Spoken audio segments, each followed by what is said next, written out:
ഒരു 9 തലമുറകൾക്ക് മുമ്പ് പകർന്നു നൽകിയ ഒരു സന്യാസി പകർന്നു നൽകിയ ഒരു മെഡിസിനാണ് ഇപ്പോഴും നമ്മൾ തലമുറകളായിട്ട് ആ കൂട്ട് നമ്മൾ അത്രയും സീക്രട്ടാണ്.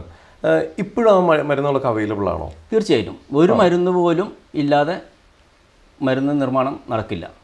കാരണം കുറേ മരുന്നുകളുടെ ഒരു കൂട്ടാണ്. അത് വലിയൊരു യോഗമാണ് ആ മരുന്നിൻ്റെ യോഗം.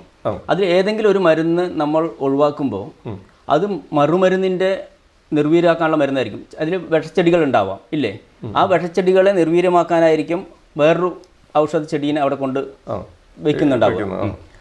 ആ ഔഷധച്ചെടി നമ്മൾ മാറ്റിയിട്ടുണ്ടെങ്കിൽ ഇതിലുള്ള മറ്റു ചെടികളുടെ വിഷത്തിൻ്റെ വീര്യം ചിലപ്പോൾ കുറയാതിരിക്കാനുള്ള സാധ്യതയുണ്ട്. അതുകൊണ്ട് പണ്ടത്തെ പോലെ തന്നെ കൃത്യമായിട്ടുള്ള രീതിയിൽ പരമ്പരാഗത രീതിയിൽ മാത്രമാണ് മരുന്ന് നിർമ്മിക്കുന്നതും കൊടുക്കുന്നതും പഥ്യം പാലിക്കുന്നത്. അതുകൊണ്ടാണ് ഇത്രയും റിസൾട്ടും ഉണ്ടാകുന്നത്. ഇതെല്ലാം ഇവിടെ തന്നെയാണോ ചെയ്യുന്നത്? എല്ലാം ഇവിടെ തന്നെ ഉണ്ടാക്കുന്നത്. പുറത്തുനിന്ന് ഈ വന്ധ്യതയ്ക്ക് വേണ്ടിയിട്ടുള്ള ഒരു മരുന്നും പുറത്തുനിന്ന് വാങ്ങിക്കുന്നില്ല. ഈ ചെടികളെല്ലാം നമ്മുടെ ഈ ഒരു കോമ്പൗണ്ടിൽ ഇവിടെ ഇല്ലാത്ത മരുന്നുകൾ അട്ടപ്പാടി, നെല്ലിയാമ്പതി വനമേഖലകളിലെ ആദിവാസികളിൽ നിന്ന് ശേഖരിച്ച് നമ്മൾ ഉപയോഗിക്കുന്നുണ്ട്.